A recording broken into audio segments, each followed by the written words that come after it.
First, let me tell you this. Why do we watch boxing? To see fighters fight. That's why with Errol Spence, I wasn't mad at Keith one time Thurman. I'd rather see a fight than no fight. See, Shawn Porter fought Errol Spence before the accident. Keith one time Thurman before the injury. He fought the best Terence Crawford. He fought Kell Brooks before the eye injury. He fought Ugas. He fought Danny Swift Garcia. He fought Adrian Broner when Adrian Broner only had one loss. He fought Paulie Malignaggi. See, y'all don't know why y'all watch the damn sport. He fought them all in their primes. He's the man, bro. Because it's not like Shawn Porter lost to him all. He beat Danny Swift Garcia. He beat Ugas. He beat Broner. He beat Paulie Malignaggi. Everyone else that he lost to was close. Him and Errol Spence were like splitting hairs. Him and Keith one time Thurman was like splitting hairs, bro. Terence Bud Crawford is the only one to stop him, and that was some bullshit. Shawn Porter was the best one. It just cuts like that? Are we done? Yeah. Well, shoot. Because, that's my reply to that fight, but whatever. Right. Yeah, we moved on. We passed that. But listen, without further ado, I'm sorry we late, y'all. We'll get into that in a minute, but welcome to the PorterWay Podcast. For the first time and definitely not his last, Showbizz is it the or the? Showbizz The Adult. It's the? The. I like the, so I changed it. Showbizz like The Adult. You like the? Yeah, the adult. Showbizz The Adult. Welcome to the podcast. It don't sound that good. When you said it, I didn't like it. Now, is that a goddamn taco on your head? What's up, people? This is Showbizz The Adult. All right, man, look. That's right. I do have a taco on my head, man. It's Taco Tuesday. All right, I ain't mad at It's you. Taco Tuesday all day. Are you eating tacos today? Yeah, you know I'm eating tacos today. Wait. I got Hispanic wife. You got Hispanic wife? You know I got Hispanic wife. I do too. And we ain't doing no Taco Tuesday. Hey, we had tacos last night. All right. Well, that carried over. Yeah, I did. Yeah. Showbiz, what's good, baby? Man, I'm doing good, brother. I'm just waiting on that third game. That pool game we got. Oh, man, listen. We won and won. Am I 2-0? No, we're 1-1. I couldn't have remembered. You to that victory, and then you wanted to take your training skills back and whip my ass. But no, I got you the third time. I've been practicing. That's true. You ain't been practicing. Yeah, I've been practicing, bro. I'll tell you, I'm coaching. Listen, man, every now and then I come across something that you've done on me, and it was like, yo, this is the third time I've seen something. I said, man, I gotta have Showbiz on the show.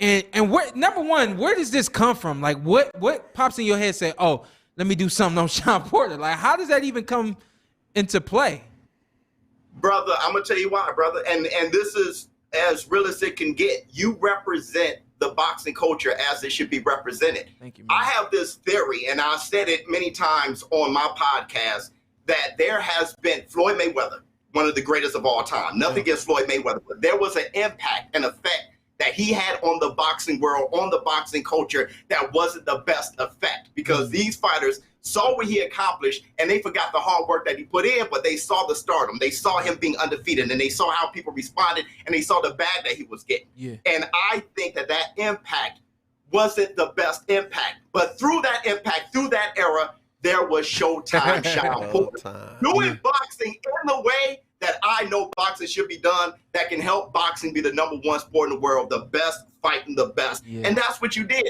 Yeah. And I'm not capping. I think you're the greatest welterweight of your era. Listen, Anthony, you hear me? I think you're the great. I think you're sitting next to the greatest welterweight of his era. I give him high praises, and but when the way I look at your videos, Showbiz, the way you break it down, damn, you got an argument. Damn, you got an argument. I'm one of his best friends. Been rocking with him for years, but the way you look at it, like I tell him, like, man, you did it all, man. He damn near carried the welterweight division for fights for a minute. Nobody else wanted to fight. Shawn was fighting everybody. Sometimes the numbers wasn't right, huh? Listen, man, I forget, or don't forget, but it's like I overlook everything that I've done, because when you are a high achiever, it's always what's next. And it's like, until I saw that video and it broke down again, like you said, and the way it was broke down, it's like I forgot that Adrian only had one loss when I fought him. You know, I know that loss came after Maidana. You know that, and then with Paulie, it's like we knew where Paulie was at that point in time, but when you look at how I handled Paulie, had never been handled before. And the same thing with Adrian, with Andre Berto. Like knowing that Berto was not, you know, at the beginning, the middle, he definitely was nearer the end of his career when we fought. But again, nobody attacked him the way that I attacked. And the same thing as you go down the list. So I found myself watching that video, and first of all was, for the sake of words, like kind of like my eyebrows were raised at myself, and then they were raised at you, Showbiz, with that kind of energy, and for you to deliver that the way that you deliver. I said, yo, I gotta have him on the podcast, and it's long overdue. With a lot of guests, I try to wait until they in Vegas. It's like, yo, you here? Let's do it. And the next one, you gonna be in Vegas. We gonna make that happen 100%. But it was just like out of nowhere. It was like, so I just wanted to bring you on, man, and thank you for the high praise, and not only just the high praise, but how it was displayed. I have not seen anyone display me at that capacity, man. And I just was overwhelmed and elated with how you did that. Yeah, 100%. And thanks, brother. And thank you for what you've done to this career. You know, remember, you picked up my son. And remember, I said, hey, here is the marvelous Marvin Hagler of my era. Because I remember the first time I was introduced to boxing was Marvelous Marvin Hagler versus Ham Show. I was 4 or 5 years old. So for you to pick up my son with him being 4 years old, it just sent me back on why I love the sport of boxing. But I want to tell you this about your career. Sure. It cannot be duplicated, even with Errol the True Spence fighting Terence Crawford. Look like that may just happen. They're trying to make it happen, right? It still cannot be duplicated. You fought Errol the True Spence before the car accident, right? He done had 2, right? And a torn right. You fought him before all that. You fought Kell Brook before he moved up in weight and he had his orbital bones broke, right? You fought Adrian, the problem Broner. We only had 1 loss. You fought Keith one time, Thurman, before the injuries. I'm telling you, you're fighting these guys at their best. When you look at Errol the True Spence, and I know a lot of people, that's their argument, that Errol the True Spence is probably the best of the era. But if you look at who he's beaten, you've beaten them too. But you beat Ugas when he was avoiding. You beat Danny Swift Garcia. But you did not beat Kell Brook. The thing is, he did not fight the Kell Brook you fought. And that was a majority decision win for Kell Brook. Everybody you fought was very close. They say you lost to Terence Crawford. You lost to Errol the True Spence. When they fight each other, there will be a winner and will be a loser. And that's why I hate that whole idea that Showtime Shawn Porter is a B fighter. That was the argument. For A fighters, but Showtime Shawn Porter is a B fighter. Well, how about this? When Errol Spence fight Terence Crawford, there will be a loser. Is that loser a B fighter? No. And when Errol the True Spence fought Showtime Shawn Porter, it was a split decision, very close. Many people think that Showtime Shawn Porter actually won. And before you were knocked down by Terence Crawford and that fight was stopped, many people saw it as an even fight. So what I'm saying is this. Showtime Shawn Porter is an A No, that was him. But the difference is with Showtime Shawn Porter being an A fighter, the difference is he fought them all and he gave us fans what we love about boxing, the best fighting the best at their best. And you're the only one that's able to do that in your era and showed it. Nobody else has. Showbiz, how did you get this name, Showbiz The Adult? How did you get that? I was a rapper, dog. He kept real quick and simple. I was a rapper. Man. Hey, Shawn, let me say this. I know I haven't been introduced, but let me say, Showbiz, I'm a big fan of yours. I haven't had a chance to meet you, so meeting you is an honor. And the reason you love Shawn Porter so much is y'all the same people. Y'all got the same energy, the same tenacity, the realest. And what makes Shawn even so great is because his passion and his consistency, and he fought. And he had both styles. You know what I mean? He had the Mexican style where he attacked. He attacked with bulldog. And same thing with you. When you get your topics, you attack with facts and real truth, and people can't deny it. Now I see why you're a rapper, because you be dropping bars, you know what I mean? Was a rapper. Yeah, was a rapper, you know what I mean? And Shawn, that's my little nephew, but you know, when you talking about the best, you got to say what the best they at. He brought the fight. Nobody fight like Shawn Porter. He never cheats you. You know what I mean? And that's what he like. He got a Mexican style, meaning he attack. You know, but he got them gifted feet too, which gave Errol Spence problem. You know, them angles. You know, he changed. He like a magician in there. You know what I mean? But the fact that he never cheated the game and never cheated around, and every time he attacked everybody, and to this day he gave Errol Spence his best fight, and you could easily say that knockdown saved Errol Spence because Shawn was ahead on cards.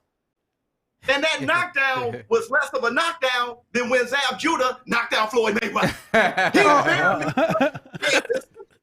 But Zab Judah knocking down Floyd Mayweather wasn't a knockdown. You're talking about 2 inches that changed it. But I'm going to tell you this, and I'm going to talk to all of the boxing fans out there that's in your chat. You got to understand who we should praise and who we should be trolling.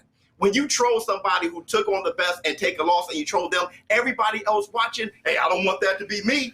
So what you're doing is counterproductive to the boxing fan. Yeah. So you got to praise those who fight the best, win, lose, or draw, and that give all the other fighters the incentive. If I want to be a superstar, if I want to be praised, I should do what Showtime Shawn Porter did. Evander the Real Deal Holyfield, Roberto Duran, all those boys, because back in our day, Evander the Real Deal Holyfield was a monster, all-time great fighter. Today, I don't know so much. They have asterisks next to his name. He beat an old George Foreman. Riddick Bowe beat him twice. They'll say a whole bunch of things about his loss. It's not so much about his warrior spirit and who he beat. I'm telling you, they moved the goalpost, and it's so sad that Showtime Shawn Porter, when you existed as a pro fighter and you were in the game, the goalpost was moved already by the Floyd Mayweather effect. Yeah, he did a lot of people a favor by retiring, and a lot of people is thankful that he retired. You know what I mean? They jump in his joy because he. I'm trying to talk him into coming back, of course, because right now, you know, not many people walk away in the middle of their gift. You know what I mean? When you at the peak of and you walk away, you know what I mean? Because his losses what really made him great, because people didn't appreciate him, you know what I mean, until they see he got cheated. You know what I'm saying? Because now, you know, because guess what? You don't really win until you learn how to lose. You know what I mean? It's not how you lose, it's how you win. And when you win, you know, we all look good. Everybody sounds good when they winning, but what about how you take a loss? You know what I mean? But his losses is still today the most arguable subject in boxing. Did he or did he not lose? You know what I mean? But them losses what really made you the legend. That's why I tell him. I told him 4 losses is probably more important than all those wins, because you gave us greatness those nights. Yeah. It is what it is.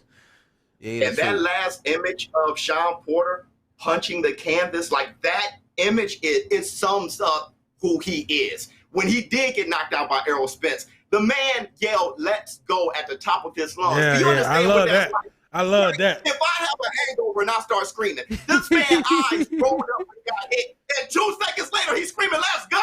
See, that's I'm ready to do it. See, that's the problem. That man can do that, it inspires me. See, that's the problem when you got a daddy that love you. He should have had a daddy like I did. My daddy gave me the greatest gift in the world. Neglect. I knew it was some bullshit. No, because too much love hurt you. Because guess what? If he didn't really like you, he'd have said, "Man, you know what?" But the love he had, you know what I mean? That love was poison. Because your heart was, he killed the bulldog in you because of the love he had in his heart. I was like, man, fuck that love. Let's get back. You know what I'm saying? Hey, I was the same way, and I love him to death. Yeah, get out there and get to it. Hey, Showbiz, one thing, I'm next to Shawn now doing the show, traveling. What I love is he gets his flowers from the fans. I love just sitting back watching. They showing him love. They appreciating it. And I just sit back and admire. I'm like, they appreciated everything he gave the sport. And it was like, you really carried the sport for a minute, man. You fought everybody. Every time you got in the ring, he gave it everything he got. And I think fans realize that, and they show him so much love because of that. And when it's all said and done, what he's getting now, he's going to get that for the rest of his life. Now, his comeback going to be amazing. The comeback going to be as big as ever. So yeah, I'm arguing against the comeback. Nah, it's going to be a comeback. It got to be a comeback. You know what I mean? Because guess what? It's not like he's coming back to a lot. You know what I mean? He going to come right in at the elite. You know what I mean? And who you got him in there with? It don't matter who want to be in there with it. But you know what? But you know what? I would. Who you got me in there with? Man, I would love to see him come back with Keith. You know what I mean? crazy. I think Showbiz said boots. Yeah, he crazy. Sean Porter crazy. He'll run right into. Yeah. He doesn't give a damn, but that's what we love, though. Yeah. I mean, that's why we watch it. Yeah. And those are the people we should be praising so we can shape the game back to what it was. Yeah. People don't even expect the best to fight the best and wait until the very end. We should have had AJ versus Wilder 3 by now. Mm-hmm. You have to understand, like, you get what I'm saying? And then when I know there's people in the chat saying, you know, Showtime, he lost to Terence Crawford or he lost to Errol Spence, but I said the greatest of the era. Joe Calzaghe beat Roy Jones Jr., but he ain't greater than Roy Jones.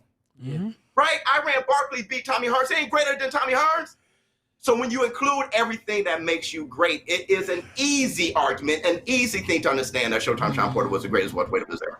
I appreciate you, Showbiz. Again, man, I Showbiz. seen the energy, I seen the video, and I was like, man, let me get this guy on the show.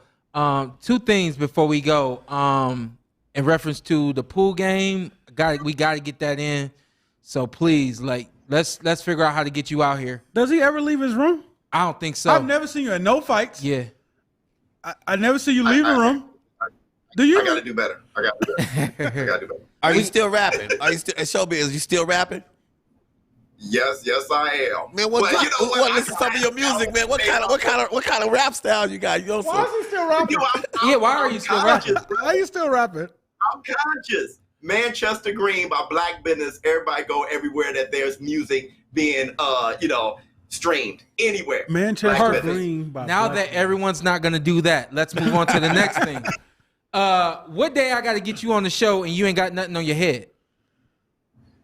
Oh, any day outside of Tuesday. I used to have glasses on, shades, and hats and everything. I'm only doing that for Tuesday. Yeah, listen, man. It took a minute. I remember the first time I came across you when we were down there in the Carolinas. Then I came back home. I said, "Yo, you seen this guy before?" And I showed Ant. I said, "Yo, he does that every episode, and people like it." It took me a minute, man, and it didn't take me seeing you talk about me in order for me to appreciate what you do. Honestly, what it took me realizing was that everybody's not going to do it, again, the Porter way. Everybody's not going to do it how I do it. And if this is what he's doing and getting it done this way, that's why I wanted you on the Porter way, man, because I appreciate the way you do what you do. And I wanted to just expose you to my audience, which is probably your audience, and they probably was just watching your stuff, and that's why they're here now. So I appreciate you for coming on today, man. Man, thank you, brother, for inviting me, man. All of you. Love you, boys. I promise you, man, we're going to get you in here. All right, I'm there. Later, just let big me know man. I'm there. All right. All right, brother. Yes, sir. Stay blessed, man. Oh, man. Dynamite dude right there, man. The world needs his energy, man. Yeah, his energy is amazing. Yeah. He drop bars though, man. You know what I mean? You know, you pretty humble dude, but sometimes you gotta accept some of the smoke that they feed you. You know what I mean? You know, smoke from facts. Yeah. You know what I mean? Yeah. Like when I think about the Ryan Garcia fight, I know it might be off subject, but when I think about the Ryan Garcia fight, you know, like in this business, like I'm a comedian. It takes 15 to 20 years to master the art of comedy. Right. And when you master the art of comedy, your fans come to see the artist. Right. But seeing social media, it only takes 4 to 5 years the marketing. Yeah. Now you become famous. Yeah. So your fans not coming to see the artist. They coming to see the artist and not the skill set. So with Sean with Ryan, yeah, he became famous. Yeah. And that's mental. That's why he became delusional, because he got emotionally and he thought that he wanted the smoke. He wanted the attention. He wanted all the fire. But when that fire came to him, he didn't get up. Yeah. That's to let you know he was delusional, because he didn't want that fire. He wanted the smoke. He wanted the attention. He wanted all the stuff that come with the hype of that from being famous. But got to do the work. And you know what? And we are fans of Ryan Garcia just in general. I mean, like he is a good kid. You know what I mean? He's a praising dude. That's how come he strong to his beliefs. So it's hard to listen and accept everything you're saying, because I know like where his level of faith is at. And it's like, if you're here, but your level of faith is here, that brings you to here. You know what I mean? So it's like, well, for him, years ago, out. my sister-in-law, my sister was having issues with her baby daddy, and what he did to her, I had to go handle that. You know what I mean? And see, I don't know if he's serious or not, man. No, serious. Listen, no matter how right I was, and when I ran up on Dre, guess what? God gifted him from the shoulders. Why you say his name? Hey, anybody named Drake can fight. Yeah, Drake. Anybody named Drake can fight. Look, Drake was You gifted. fought a Dre before? Listen, Nah, I never fought Drake. in other words, my spiritual beliefs didn't disconnect from his hand speed. His hand speed was good. He was, you know what I'm saying? So it was nothing I could do. Same thing with Ryan. No matter what your gift spiritually is, Gervonta Davis was gifted from the shoulders. Did your sister work out her problems? Nah, he beat me and her up. Hey, Boogie is in the house. Shut your mouth. Appreciate the chat, the super chat boss. And so this is what we wanted. I don't know. I do know why, because he is who he is, and I'm a fan of comedy, as y'all should know by now. And I'm a fan of Scruncho. So we gonna get into Scrunch. We gonna get into some of your story, because I know most of your story. We gonna get into probably 2% of your story. Cause the rest of that was that 98%. Yeah, my story is testimony. You can't say that. You can't say that. I have to read it. Dino Land, he said Canelo versus Ryder did 1.2 million. I bought it. I mean, I don't give a damn either way. That's their business. I don't. But I streamed it. I disrespected it. The game. Oh, you did? Yeah, I disrespected I bought it. You know, I got to support boxing. Okay, I disrespected the game. Of course, we gonna talk about Canelo and Ryder. I think the fight went just about how I expected it to go. I thought he'd get him out of there. I thought he was gonna get him out of there. Yeah, Ryder took a beating. I give him that. He was there sturdy for a beating. Yeah. But real quick, let's talk about you real quick, Scrunch. Yeah, please. Are you LA's finest or? Yeah, I'm Long Beach finest. Long I'm from Beach, Long man. Beach. Yeah, Long Beach. You know what I'm saying? I'm like the fine cologne of the industry. You know, cats don't really mess with me. They just want to smell like they do. Okay. You know what I'm saying? You know, because at the end of the day, man, we, especially being a comedian, you know, most comedians love boxing. Mm-hmm. If you notice, most comedians are big boxing fans. Mm-hmm. You know, and they talk about it, but most of us can fight really good. Listen. Why you keep bringing up fight? Do you want to fight Shawn or something? Listen, Nah, Because like I ain't fighting nobody. I feel like 2 police officers are gonna come over here. They're gonna bang on the window. And Oh, they're gonna point at man, you. Am I wrong? Am I wrong should I let that feeling go? We got I'm warrants, wrong, right? We got I warrants. just feel like 2 cops is gonna come Hey, you up got warrants or something? and be like, him right there. I know, man. It's time to Come go. with me. You know what? Hey, man, I've been super blessed, man. I think my life is a testimony. You know, I've been shot, stabbed, been to prison twice. You know what I mean? And I'm blessed, you know, and to be at this level to where, you know, I'm married and loyal to my wife. It's like I'm extremely humble to be here, because guess what? At the end of the day, if we woke up, we blessed. You know what I mean? Yes, So sir. I'm just excited to be one of my little nephew, one of my favorite fighters. Yeah. Be here and supporting his journey, and just really just trying to get him to get back into boxing. You know what I mean? God sent you there for The that. Man, the world would love to see Sean Porter come back. Yeah, the world would. Sean might love to see Sean come back. You should. I mean, you know, we talked about, you know, it make more sense. No, don't. That ain't what you. That's what you said. Yeah. I disagreed. Oh man, that's a terrible disagreement.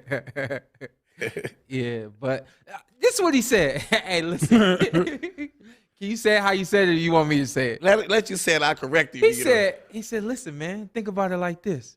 You know, you willing to run into the fire and save your kids. You know, they drown, and you gonna jump in the water and save them, right? Why don't you just jump back in the ring And save boxing? No, look at it like this, bro. All right. He in his lifetime, right? It's the elite 3% that got opportunity to get what he can get. Right now, he can get in there and make at least another $5 million just coming back, right? He ain't got to do it for him, because if he do it for him, he already set. But if he do it for his kids, what's the chances of them making $5 million in being set, and he could set that money up generational where they get 18, get a certain amount, they get 35, get a certain amount, and he could set them for the rest of their life so they have to go through the struggles that they might go through. And they might not have an opportunity like Shawn. So while he at his peak to walk away and leave all that money on the table, you know what I mean, because he's set, it's not about him. It's about generational wealth. And if it's about generational wealth, he should think about his children and his daughters, because he don't want them ever working for somebody. Matter of fact, if he take them next 3 or 4 fights, people be working for them. He could set them up. 3 or 4 fights. Yeah, I was in my mind was just thinking 1. He said 3 or 4. But if think about it, if he think about his kids, you know what I mean? He Then, said 3 or 4. come on, man. 3 or 4?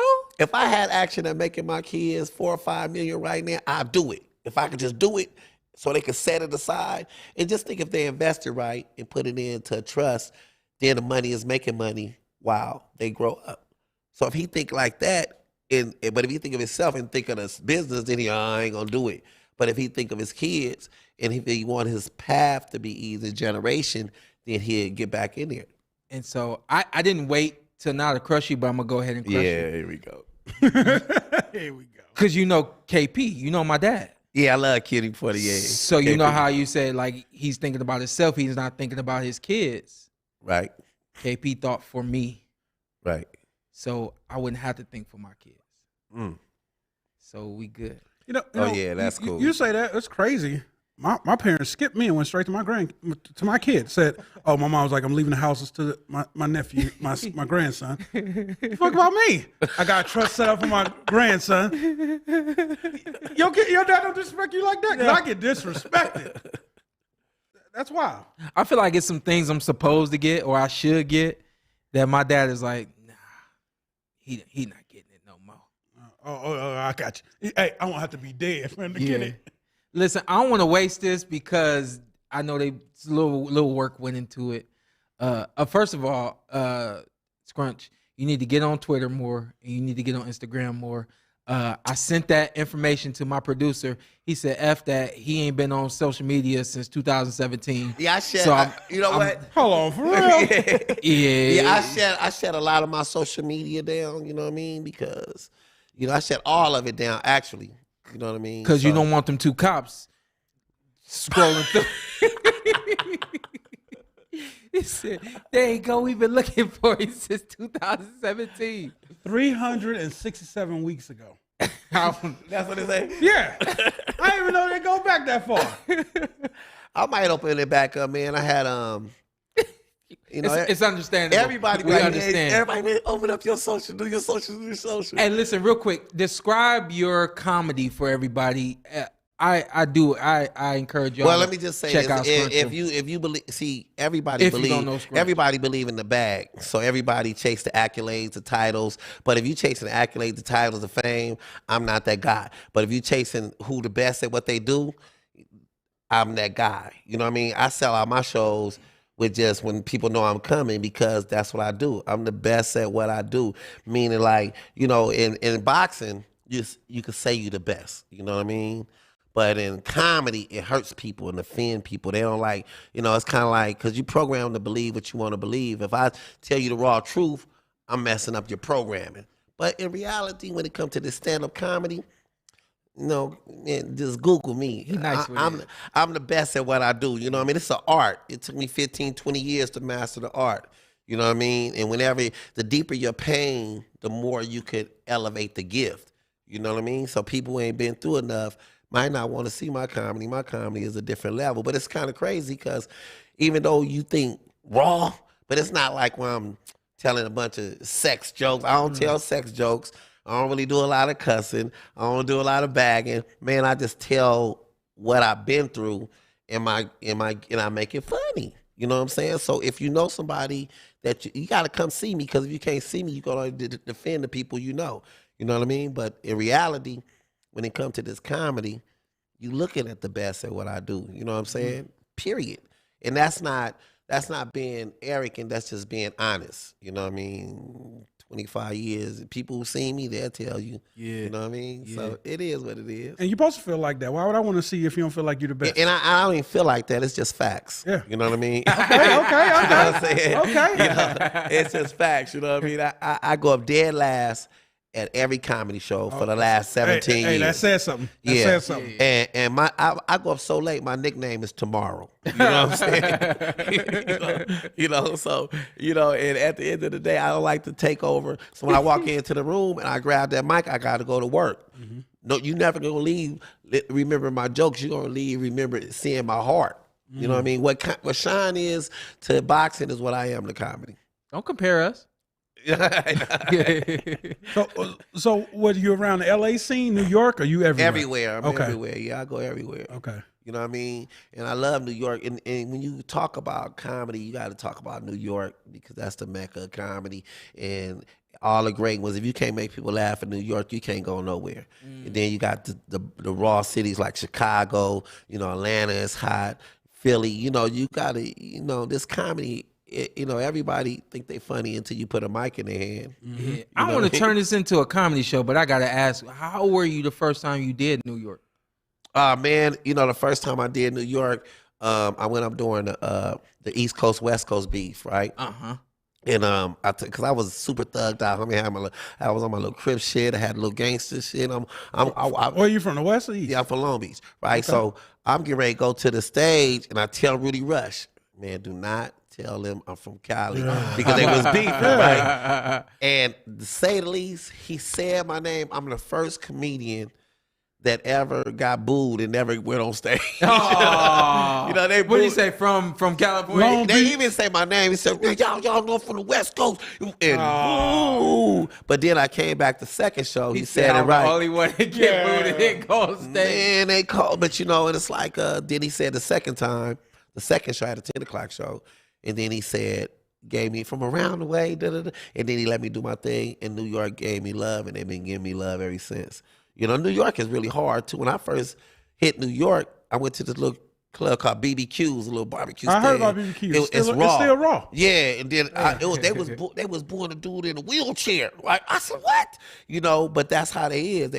I went to a Comedy Cellar in New York, and I seen a dude get eaten up on stage. Yeah, they do. Hey, they broke my man down. He got out of character. I said, this ain't for you, bro. Yeah, man. This ain't for you. It ain't easy, you know what I mean? So a lot of times, it started off hard, you know what I mean? Because I remember the first time I got on stage as a comedian, I was raw. So in my mind, I told my mama, everybody, I'm finna do comedy, flew my grandmama out. I'm thinking it's easy. And I knew it was gonna be a bad night because, my mama let me wear my daddy jacket, my sister, my grandmama made me a shirt. I went up there looking like everybody. Dre was in the audience? Man, Dre was there. Man, do you know, by the time they called me to go to the stage, as soon as they called my name, it was like walking to death row. I walked down there, man, I was so scared, I couldn't think of nothing, right? Excuse my language, my grandmama, excuse my language. This heifer, yeah. You gonna call her B? Yeah, I ain't gonna call her that. My grandmama, right? All I heard her say is like, "You brought me all the way out here for this shit." Oh, my whole family had to. My brother, I told you he was funny. You ain't ride home with me. I got heckled by the whole family. So it's like, it's a art. So for all comedians, anybody that grab that mic, because everybody be funny in front of the camera, but when you grab that mic, it's an art. So for every comedian that's doing comedy, you better give them respect because at the end of the day, that's the hardest profession in entertainment is stand-up comedy. Yeah, it looks like a beast. Something I did not want to attack. And I see people on social media think they can do it. You wouldn't a few of them, nah, people have asked me, nah, I'll stay away from Is it not? Nah. I seen people on social media try to do it. I thought you had thick skin. They got some social media stars that knocked it down, though, like DC Young Fly flipped it. But let's talk about the Country Wayne flipped it. The 90% that didn't. Yeah, well, shoot, that's what I'm saying. It's, I don't like to talk people losses. I like to talk about their wins. So the ones that really won, you know what I mean? Like, I love what DC did. He not only flipped it, but he one of the best at it. Yeah. Country Wayne is the richest at it. They running it up. He's super good. You know what I mean? They got some great social media stars that turn comics that flip the game. You know what I mean? That be giving me a lot of work. So so it could be done. You got super chats? Yeah, we do actually got some super chats. Appreciate you guys for doing what Ant expects you to do, which is just sending super chats. Yeah. Stonewall XVI, he said, for the community, let's go Showbiz. he was brilliant. I do agree, man. Dynamite dude, man. I really like him. Then, of course, we have Raphael, 32. Chat, y'all got to know Scrunch story. You got a hell of a story? Yes, man, I tell everybody I'm a walking testimony, man. I'm just happy to be here and be alive, you know what I'm saying? And I got beautiful daughters, man, and successful, and you know, and it's so bad, it's so good because everybody try to take a hood story and make it bad, but it's really a beautiful thing, you know what I'm saying? When you make it, you know, and like you see the jewelry. You made it out of Bunky. Listen, this how it is. He don't know nothing about Bunky. Shoot. Yes, I do. I mean, come on. If you from the hood, you should know about all hoods. It's just not one hood. It's a hood everywhere you go. You know what I mean? Every state got, listen, every state might have the same mentality, but the rules is different. Yeah. You got to know the rules. Yeah. You go to New York, you got to know your barrels. Yeah. You go to Chicago, you gotta know what side to wear your hat on. One side means vice lords, one side means GDs. You don't know the rules, wear your shit in the middle. Hey Scrunch, it's funny you don't wear nothing at all. Like you come to the West Coast, you gotta know what hood you from. Crips got their own dance. You know, Bloods got their own way they communicate. So what? That's what they say to let you know that they Bloods. Here though, and if you Blood, you just yell back. But if you're not a Blood, you know what I'm saying? Go on by your business. Look, my cousin came out of town. No, my cousin came out of town. No, I told you. Hey, look, you know, I say, so my cousin came out of town and he really thought that game. I'm jumping over this table. No, I'm not. But Sean, my cousin came out of town. He thought this game banging stuff was a joke. We walked through the wrong neighborhood. They hit us up. He turned around talking about cock-a-doodle-doo. You know what I'm saying? They don't play, bro. You just got to know everything, man. You saw where you from. Yeah, it's funny you say that because I've been going away from there for a long time. But, hey, we chill. I'm going back to my hood. We chilling. Hey, somebody drove by twice. I asked my brother, I said, hey, man, who's that? Who's that? He's like, oh, that's blah, blah, blah being nosy. Watch, I'll stop her next time. I'm like, hey, man. Because you go back to that mentality. You go back to that mentality, you know, and you know, a lot of people right now, you know, everybody trying to adapt their mentality, you know what I'm saying? And they trying to adapt it, but don't really know what it is. But it's a beautiful thing, man. You know, I'm just happy to be alive and be blessed. And matter of fact, I got I'm finna shoot my special. You know, it's called The Elevation of a Hustler. You know, it's a theatrical movie. It's a documentary wrapped around my stand-up. Okay. Yeah. Hey, real quick, let's bring Ginuwine in. Oh, Ginuwine. Let's bring in G. Hey, you got to get him. You see the fall? Did you see the fall? Oh man, the fall was beautiful. Though that's how he fell. It's how he got up. You know what I mean? I ain't see him get up. I ain't see him get up either. G. It's always how you cover. What you say? It ain't how you fall, it's how you get up? It's how you get up, yeah. Oh, man. What about the reason you fall? Don't that matter, right? The reason you fell? Oh, man. Damn, boy. You know, I'm always jumping off the stage, right? But this time I jumped on the speaker. And you know those big speakers got handles on the top of them? Yeah. My foot where the handle is. No, it didn't. My foot went in there. Nah, I ain't believing it. Shut up. I ain't believing that. Hey, man, but the big dude could have grabbed you, man. You could have grabbed a better hold to his jacket. You should have took him with you, man. You can't go out by yourself. You ain't no survivor. That was surviving one-on-one. It was so quick. I was just like, go ahead, just fall, dog. Just fall. Just fall, man. But am I correct? Did you continue singing, though, while you was down at the bottom? Absolutely, the show must go on. I'm professional to a fault, bro. I think I'm convinced them was backup singers, and they say, "Oh, we got it till they get back up." You kept singing, bro. Yeah, he kept singing. I kept going, man. I kept going. Hey, I love it because that's what you got to do. You got to get up. You got to get up. Halfway through, G knew it was over. G said, "Hey, G said, fuck it." Hey, shut the clip right quick. Shut the clip. I'm gonna clown you just for a second. Oh my God. Just for a second. No, you can't go ahead. I'm fine, so you can clown all day. Here we go. Oh, gee.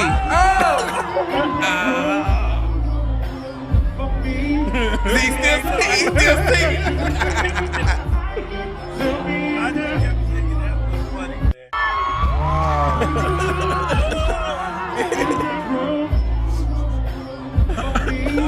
What the sign language? Is that the sign language guy? I felt like it was. Yep.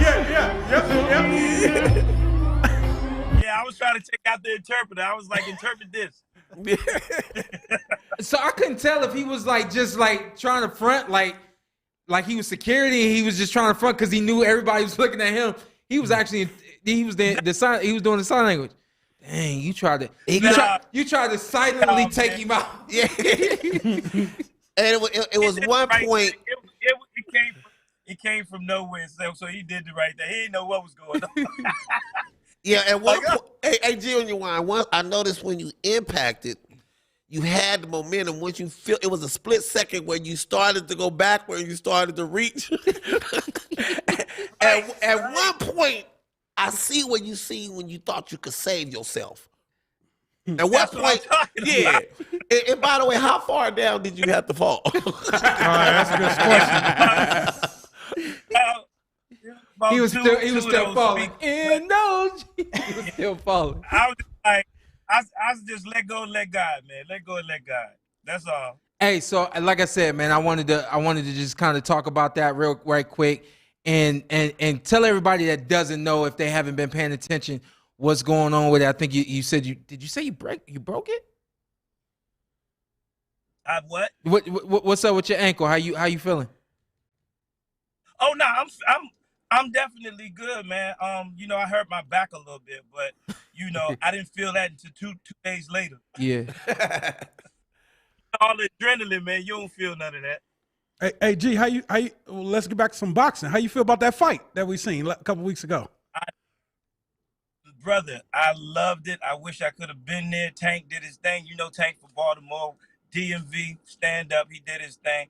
But now, man, I really want to see him fight the winner between Loma and Devin. Ooh. Everybody been saying. Really. I've been hearing everybody say Shakur Stevenson and Tank Davis, but you rather see the winner Loma and Devin Haney, huh? Yeah, because I just feel like, back in the days, bro, I came up with the Sugar Ray Leonard's, Haglers, and all them. It meant something to have those belts. You know what I mean? Right now, it's all about money and who's bigger and all that kind of stuff, which is dope. But you want to see the best fight the best, man. And I believe Devin has earned the opportunity and the chance to, get that shot, man. Even though he's already the champ, but Tank is just a bigger celebrity. You know what I'm saying? So who you got on that fight? I think that'll do bigger numbers than that. Let me ask him first. How do you think this fight with Loma and Haney gonna go? Sounds like you think Devin's gonna win. Oh yeah. No. I think I'm all with Devin with that one. You know what I'm saying? I think Loma, if they'd have fought early on, it might have been a little more competition. But Devin Devin is just on some, he's focused, bro. He's focused and he won it.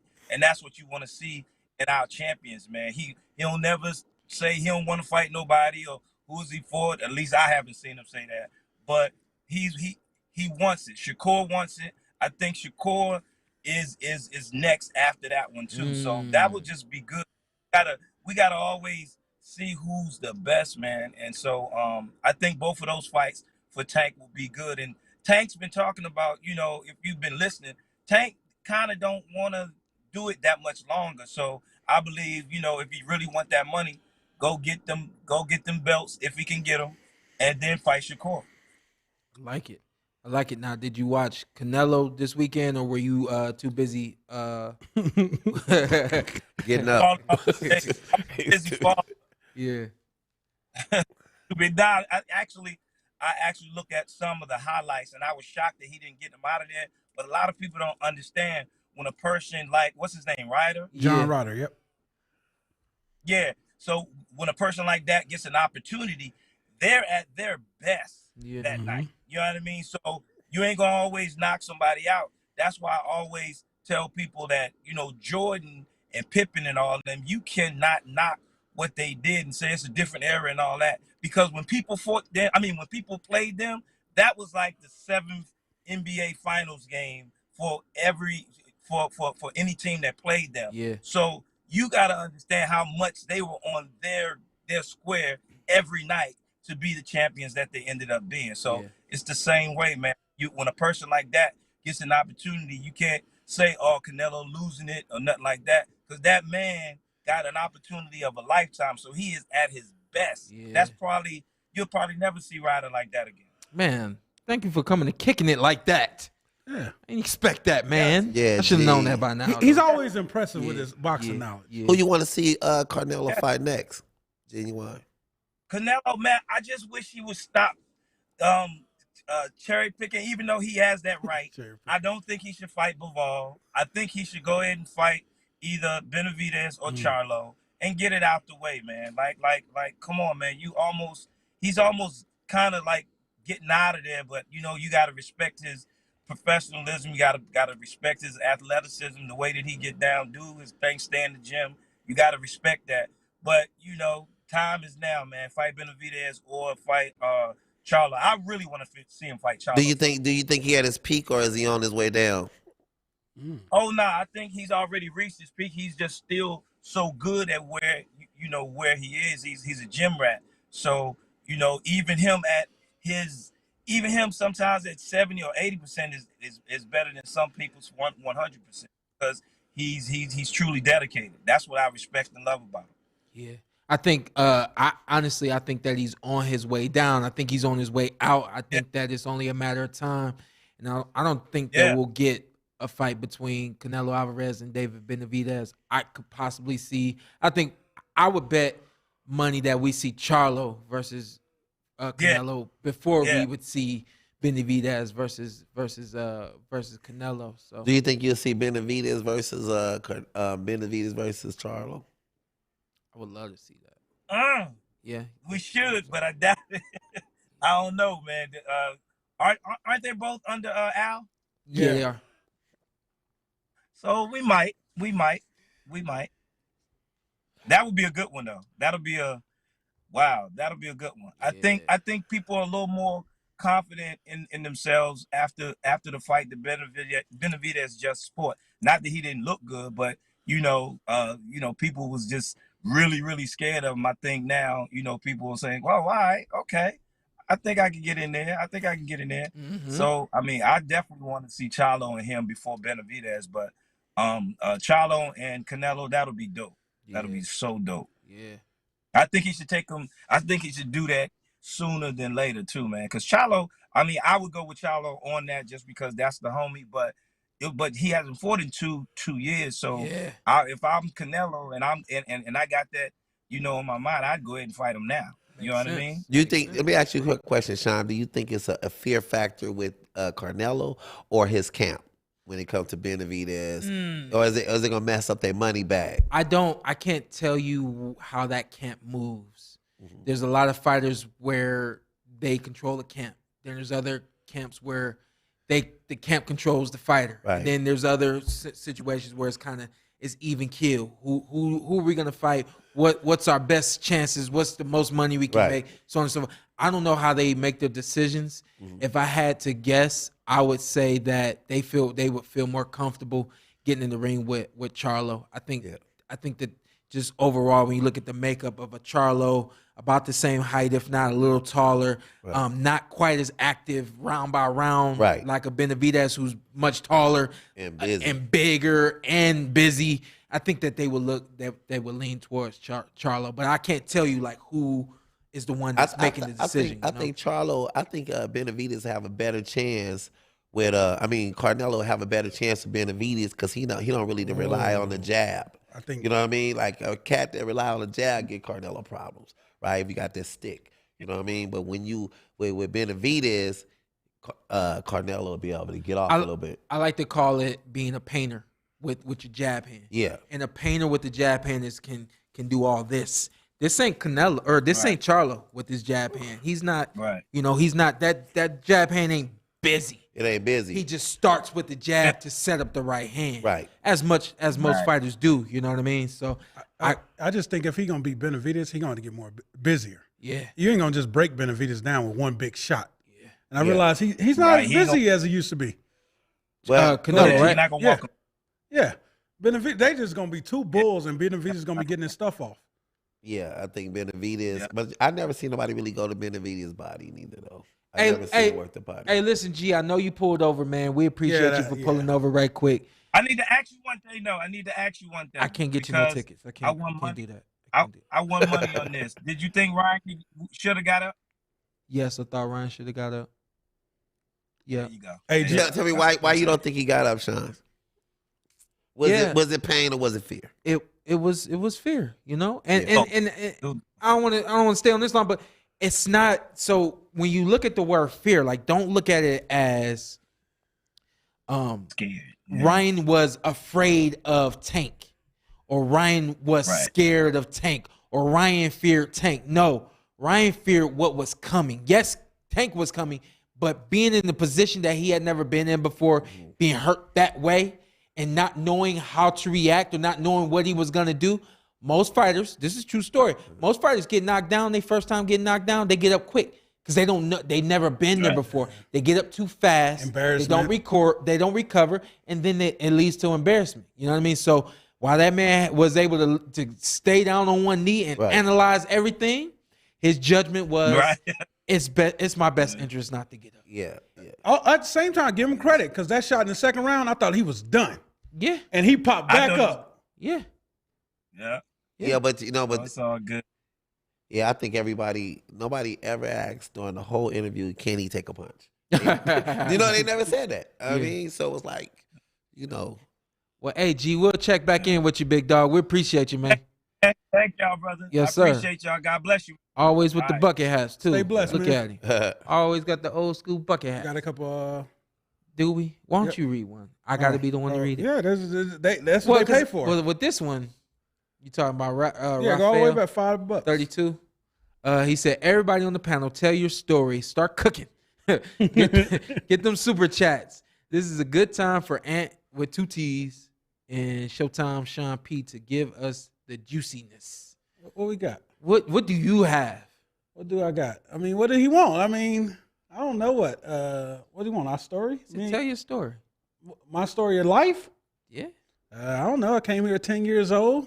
From All right, I got you. All right, yeah, we gonna make this quick. Anyways, forget all that. Y'all got the pictures, so we'll just get that knocked out. That's And tell your story. They came here at 10 years old, but from Louisiana. Matter of fact, I went back out. I'm blessed to be able to travel. Be a blessing to others. Yeah. My dad passed away about 7 years ago now. Man. Oh man. Yeah, and his dream, one of his things he wanted to do is take my mom to New Orleans before he passed. He never got around to doing it. I'm in a position where I'm blessed to be able to do it. So I was able to take her, all the kids, and everybody in the family, and we all I got a big house for everybody on the water, and she just really enjoyed herself, and that was really what the trip was about. Oh, that's dope. Yeah, for her to be. Pictures. You get some cool pictures. Yeah, we got some pictures and stuff. Yeah. So it was all about her. She was losing her mind. Took her some of the most restaurants it's hard to get into. My mom was really just enjoying herself. Got the kid there. Got my brother. You think I'm big? That boy's big. People live on the water, like that's their yard. The water. On the water. My sisters and brothers. Yeah, it's really a Louisiana thing, man. But we had a great time. It was a blessing to be able to take them back. I want to see this. That place is called Laura's Two's in Lafayette. One of the best top 5 restaurants I've been to in my life. And Jacquemo's. Jacquemo's in New Orleans. If you guys ever go to New Orleans, Jacquemo's. Is it seafood? Yep, they got everything. You have to book a month out. Otherwise, it's booked up. A month out. It's crazy.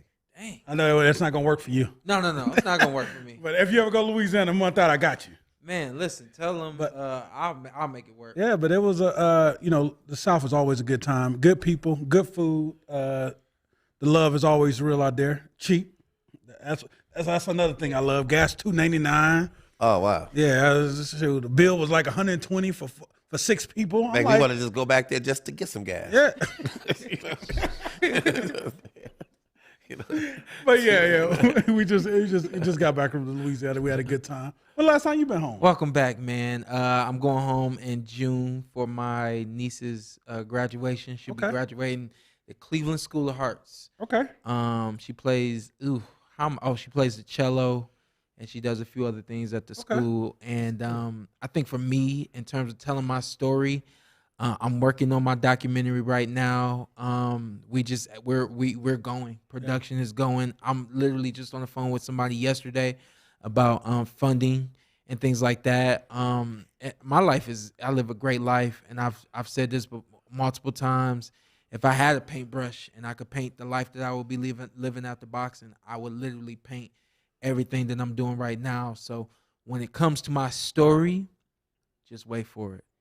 Because my documentary you think Showbiz respects me now. Yeah.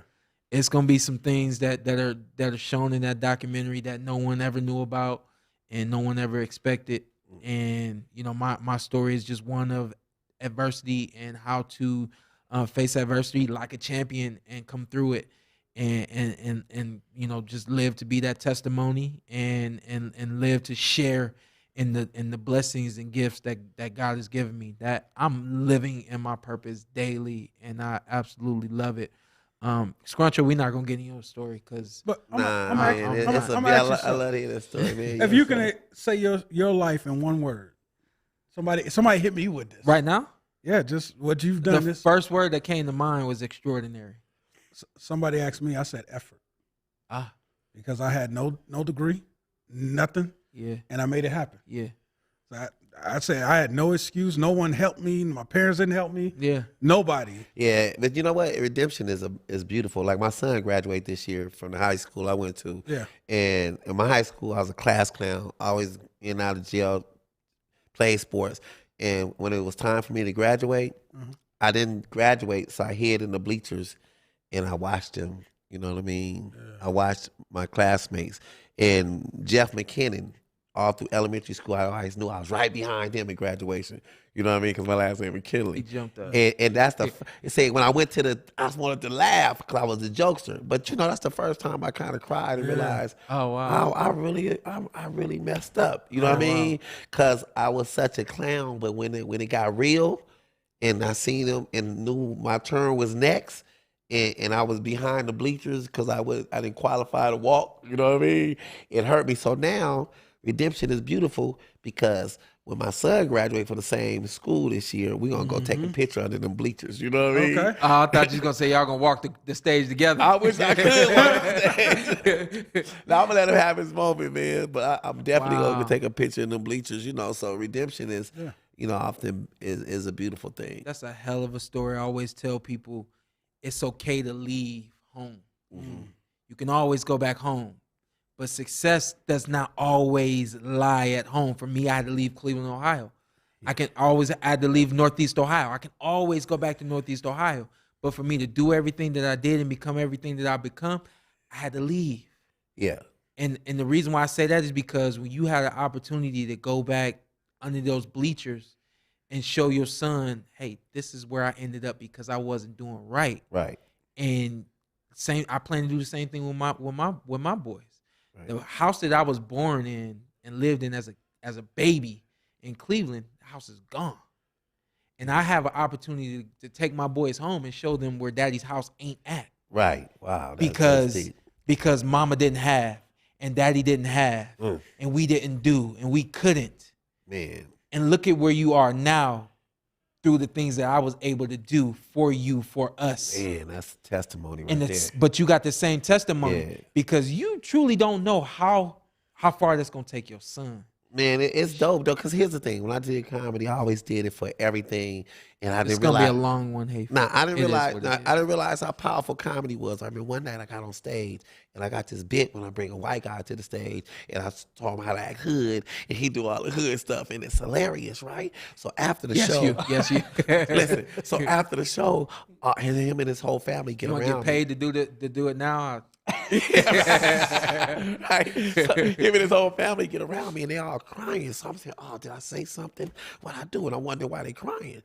And it turns out, because I always get the dude who look least, you know what I mean, hood. Yeah. So he was sitting there turning peachy red. You know how white people turn different colors, right? He deep burgundy, right? They really more colored than us, you know what I mean? Because they turn different colors, literally. So So they gather around me and they found me crying. I'm like, what's going on? He said, this is my sister, this is my friend, and this is my brother. He said they all came and got me out of my house and took me to the comedy club. And he said, because my wife died of cancer. And just a year ago, my daughter died of the same thing. I haven't been out the house.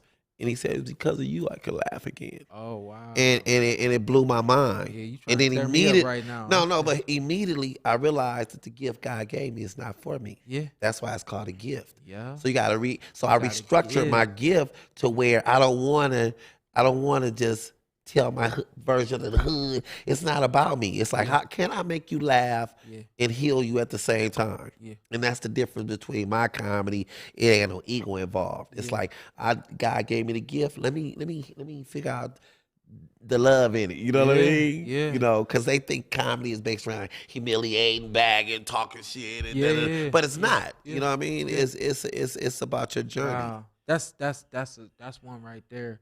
I went and did career day at an elementary school. Shout out to Aggie Roberts Elementary School. Shout out to Millie. She made this. Aggie Roberts. I don't know when. Everybody in the school knew who made it. I was like, I don't know. And they told me that Millie made this, and she handed it to me. It was a great time. But the reason why I bring that up is while we're on the subject, I know we'll move through this really soon, but living in your purpose.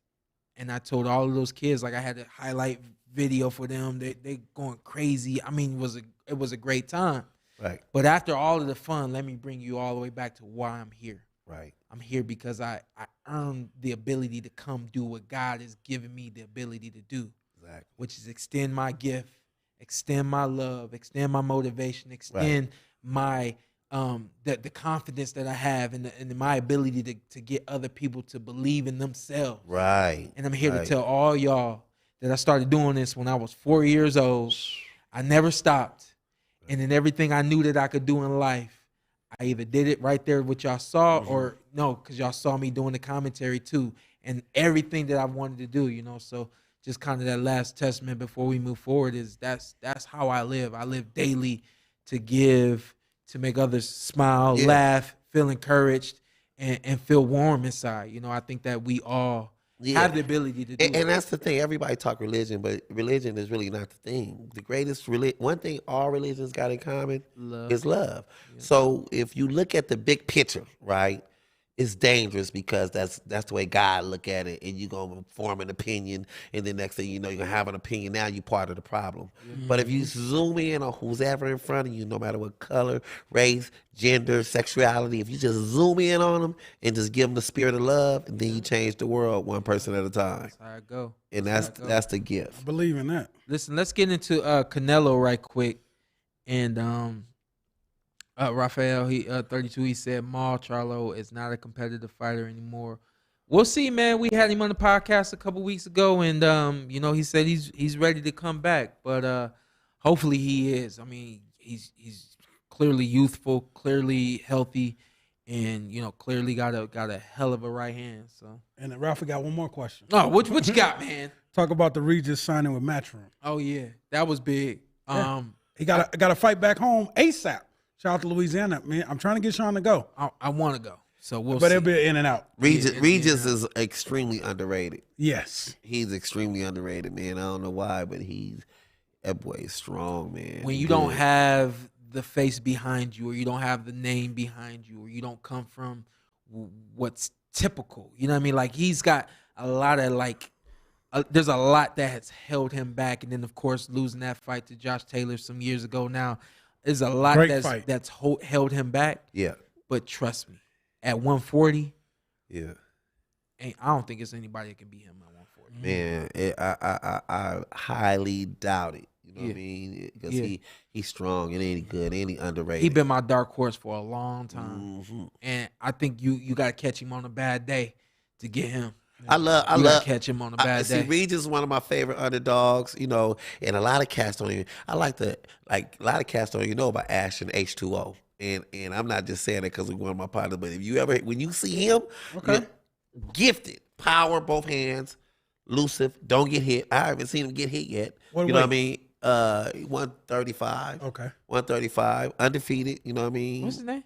Ashton H2O. Ashton. You a spar, remember I had I ain't spar him. Yeah. Oh, that kid. Yeah. Oh, Yeah, you talking about the one that whooped his ass? Nah, he didn't do that. Oh, okay. He didn't do that. Oh, Sean gave him a lesson. Sean gave him a lesson. But Okay. the little dude is undefeated, and he went. That was a minute ago. That was like 2019. He was 16, 17. Dang. This dude, like, yes, this dude is, I mean, I'm not saying this. I watched him. I've been following. This little dude is like power in both hands. Yeah, I forgot you was supporting it. Yeah, he been in the gym since he was 4, right? And I guarantee you, he don't spar with nothing his size. He spar with his dad only got to spar with middleweights and heavyweights.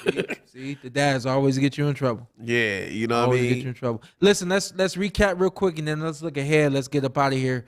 So Hafey don't go crazy. We had a Canelo weekend. Yeah. Millions and millions of buys apparently. I mean, the look was beautiful. That stadium, straight and up. the way that looked, Straight I was up. like, okay. Sean, is it smoke or is it facts? I don't give a damn either way. Well, we don't care about numbers. Yeah. Us personally. Yeah, nah, I'm not. I heard somebody hating on Tank and Ryan talking about he only did 700. I'm like, I don't care. Nah. I don't care. I'm just glad the sport is thriving. But the best Right. best thing happened to Ryan is that loss. Because I guarantee, because his talent is undeniable. He said that too. You know, and that humbles him and get him out that delusional place. Now he know what he got to do, but his heart, he got heart. Just because he didn't get up don't mean he got heart. He got more heart than what he's seen in the ring, but now he got focus. Yeah. Now when he come back now, he's going to be a whole different fighter at a whole another level, and I doubt even nobody want to see him again. I told Shawn it reminds me of Canelo Floyd. Yeah. Floyd gave him a testing. Yeah, Ass whooping. Floyd made it look real easy. I know, and nobody else could do it. Carnelo took a lot of Floyd mannerisms after that fight. Yeah. A lot of it. You know what I mean? I didn't see those mannerisms this weekend. No. You know what I mean? I think he thought it was I an liked easy the fight. I thought that Canelo, I mean, to me, he showed up. This is the first time I seen Canelo show up. He was throwing punches, since man. before he fought Bivol. When he fought, I mean, I guess we can say he showed up against Caleb, but maybe even the fight just before he fought Caleb was the one where he just, from beginning to end, he looked like Canelo, that machine. Right. He didn't really look like a machine the other night.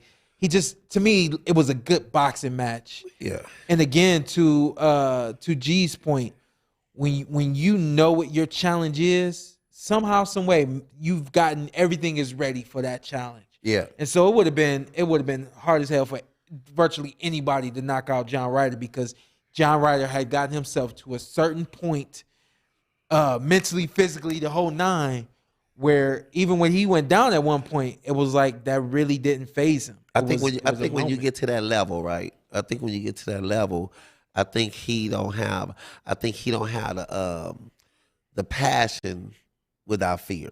You know what I mean? If he feel like easy work, then he can't. It's like if you finna fight me.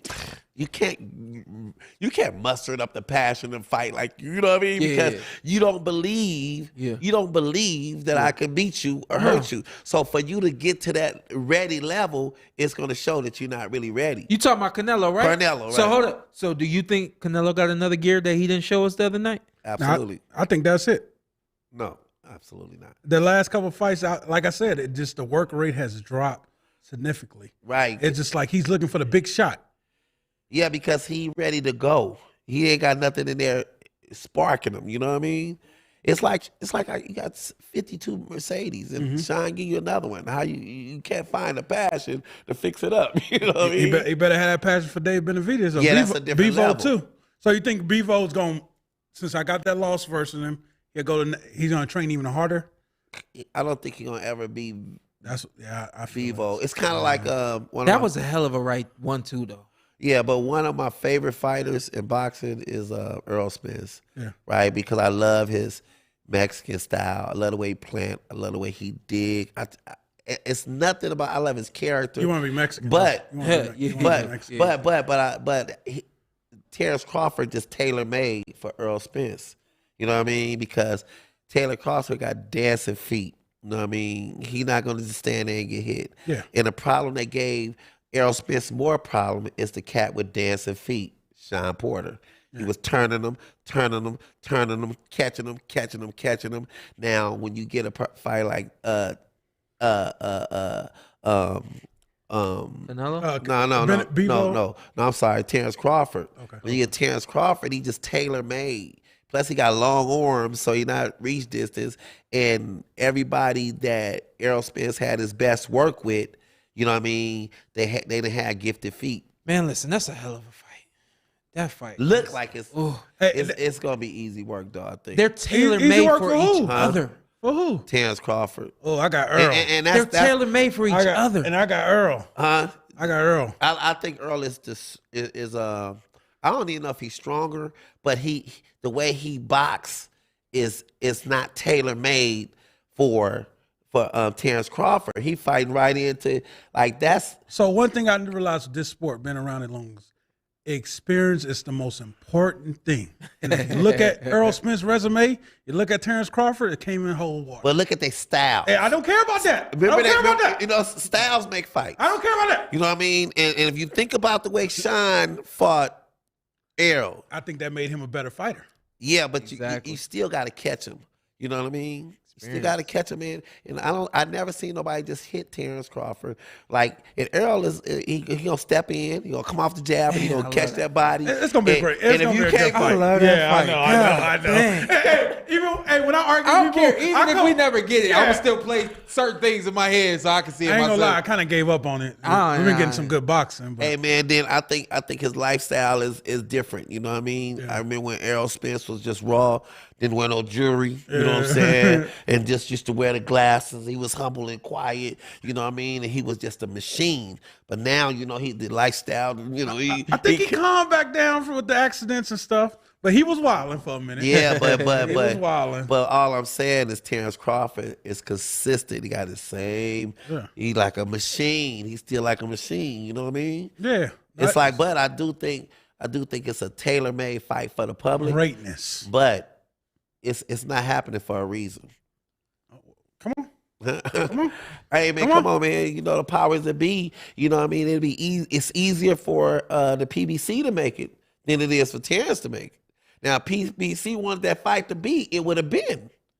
You know what I mean? And if it's not there, somebody, and I don't think it's Errol. Errol believe in his heart of hearts he gonna smoke him. He believed that, but somebody at another level is disagreeing with Errol Spence. You know what I mean? And what you say that they both believe that they're gonna smoke each other. And I don't think neither one of them fear each other at all. yeah, and they You know both what want I to make the mean? fight, but like you said, And Errol Spence like a gangster. He find out you said something. He'd catch a fade with you. What you say? You don't. You know, he like that. But at the truth of the matter is, you know, I just think styles make fight. And I think that I think Errol Spence style is tailor-made. Even if you listen to his coach, first thing he said Larry was, James. yeah, because here's what Errol Spence the one that said, well, you know, why fight you? Sean Porter is easier fight. That's not the mentality you have when you want to be the best and fight the best. You want to fight the best, and then I take care of Sean, if that's what you feel. You know what I mean?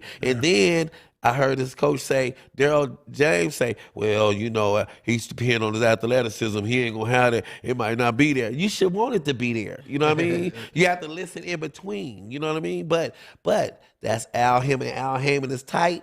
And if Al wants something done, it would have been done. And if it ain't done, it's somebody thinking like I'm thinking. Hey, listen, they need to name that fight the Civil War. Because while I'm listening, I'm looking at that fight. It's reminding me of at the end of the Marvel movie Civil War, where Captain America at the end of the movie and Iron Man, they get into that fight. They back and forth, and then they both just end up on the ground.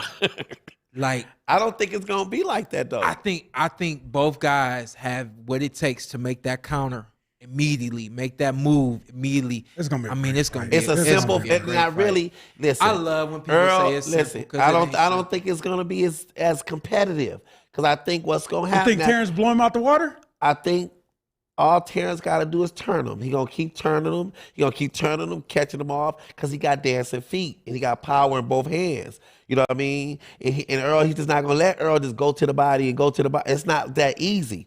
You know what I mean? Now everybody Errol go to the body on, they got planted feet. They ain't got gifted ankles. You know what I mean? You said that. Only cat I seen him fight with gifted ankles was Shawn, and he gave him problems. You said that I told people I got Errol stopping him late.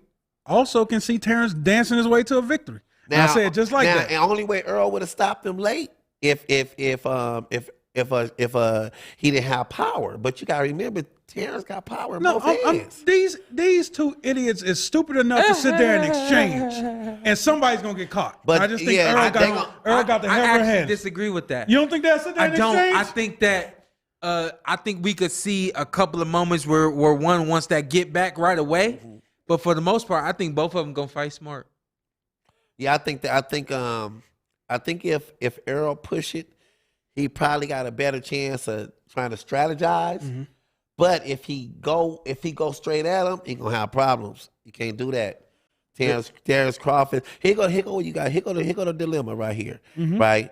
See, they both knockout artists, right? Yeah. But here go the problem. See, Terence Crawford, Errol Spence, he break you down early and take you out late, right?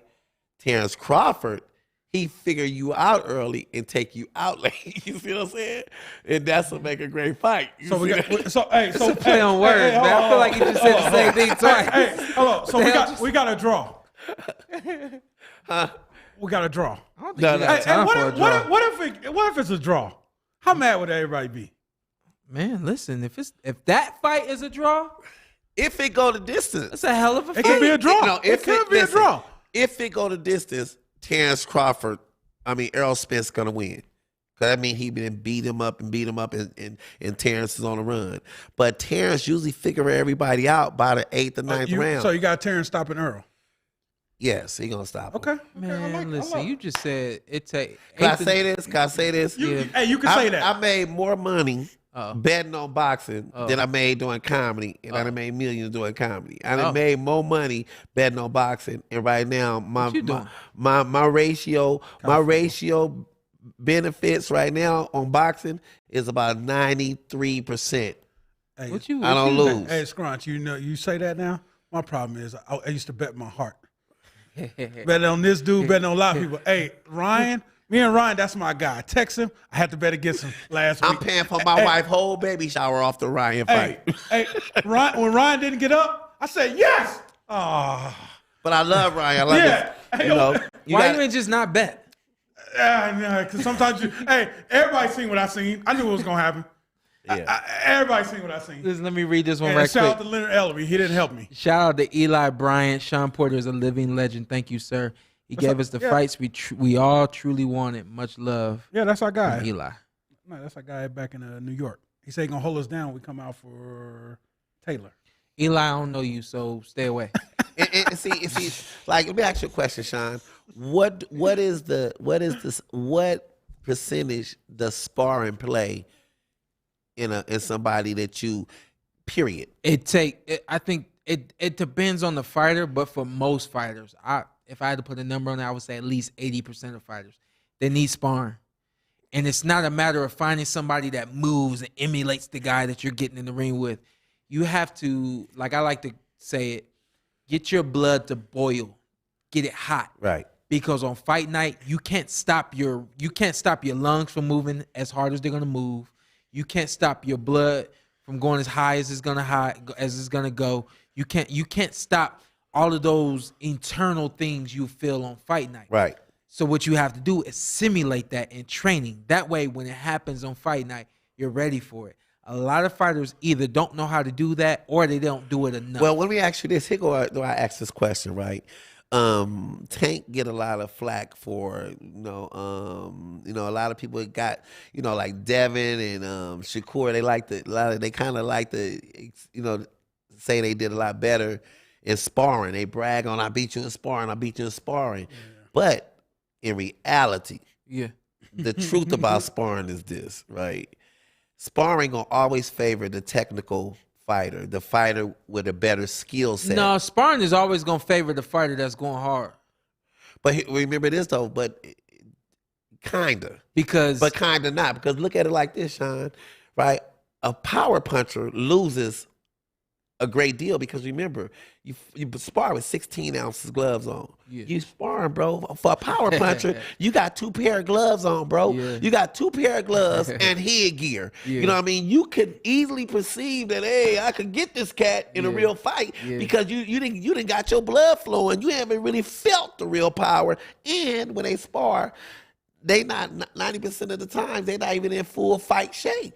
Yeah. So the person with the good technical skill set gonna look good over a power puncher. But the average cat that fight a Gervonta Davis, and remember, he got 16 ounces glove on, probably halfway out of shape, and you got headgear on, you gonna look good. You know what I mean? Yeah. But that's a different story. Fight night. Fight night different. Fight night is always different. Listen, let's do some. I feel like this whole show was motivation. Yeah. Got something to end with? We got Rolly this weekend. Yeah, we do. Rolly, yeah. Rolly versus what's his name? Ismael Barroso. Ismael. Where's Ismael from? Ismailian? Let me find out. No. Don't do that. Okay. That was live too, so we can't edit that. That's not. What are you talking about? If I get canceled, me and him going down together. He going down once we leave. He trains out of Miami, but he's from Venezuela. Oh, ooh. Got a foreigner coming in here. Them guys is dangerous. Question to you: how good is Rolly? Rolly showed us a lot against Tank. Yeah, he showed me more. He impressed me more in that loss than anything he did in his I think career. before that fight, we didn't know that Rolly could game plan. We didn't know that the team could game plan. We didn't know that Rolly could really just figure out this is my range and my distance and let me jump in and move and punch and move and things like that. So I think the more important thing is to see where Rolly is now in live action. It's been a little while since he's been in the ring. So did he fight a better fight than Garcia to you against Tank? Yes. To me, yes. Yes. Well, at least he did get up staggering and still wanted to fight. Well, the reason why I said he did is because he had a true game plan, and you could see it that he was intentional about the things he was doing. Was that and the same shot that Ryan got up? No. It was a counter though. Yeah, it was brutal. You stretching. But it was. I tried to give him credit. Yeah. All right, go. Rolly, one of my favorite exciting fighters though. He hilarious to me. He hilarious. Wow. Yeah, exciting. But we got to see what kind of style this Venezuelan guy. I haven't looked at the guy, but a lot of times, especially with the Latino countries, they fight like kind of unorthodox, a lot like Rolly. You know what I mean? So it's like he's about to get it, for the sake of words, a taste of his own medicine. We'll see how he handles it. Is this guy known for punching or is he known for skills? I don't know nothing about the guy. The guy's a replacement fighter. 24-3 with 22 KOs. So 20 is victories by KOs. A little older too. He's 40. Yeah. 40. Okay. Old man strength. You ever heard of old man strength? You seen George Foreman knock somebody out at 50? Yeah. Well, you know. Yeah, I'm just trying to make this exciting. Yeah. B Hop. Let's talk about B Hop. B Hop. Yeah. Remember when that dude pushed B Hop out the ring, man? Yeah. Who? Joe Smith. But here's the thing with B Hop. Did you feel like he lost that last fight? We're not doing this. I just want to know because you bring up B Hop name, you got to bring up the last fight. That's a controversial fight. Yeah, he lost. Oh man, my guy, but he lost. Oh yeah, he lost. I don't remember the fight. I'm just saying he lost because apparently he lost. Shout out to B Hop. He almost got stopped by a tank. Listen, we getting up out of here, y'all. If you do want some motivation, I know we usually give it to you at the end of the show, but we kind of just doused it in there. That was a lot of motivation. We doused it in there along the way. Definitely want to thank Scruncho for coming up in here. Yeah. What I really wanted to do, we're gonna bring you back. Hopefully we bring you back next week. Comment if they want you back. They might not want you back. Hey man, you know, even if they don't want me back. Are you allowed to go to the same place twice? Yeah.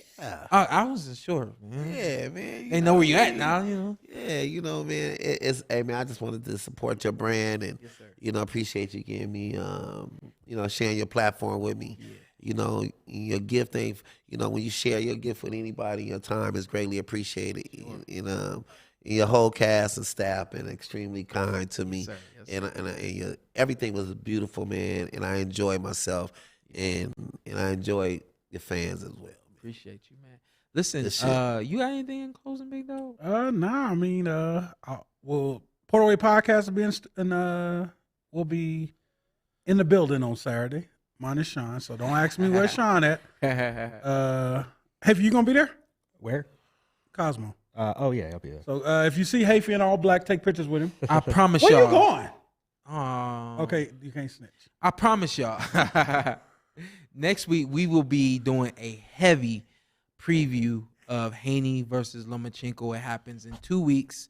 We will be live. We were doing our media blitz. We gonna be there? Yes, sir. We are ready for this media blitz. It's gonna be fantastic. So y'all stay tuned. We should have a special guest next along the way. We'll tell you guys more about it next week, and we'll see y'all later. This is the PorterWay.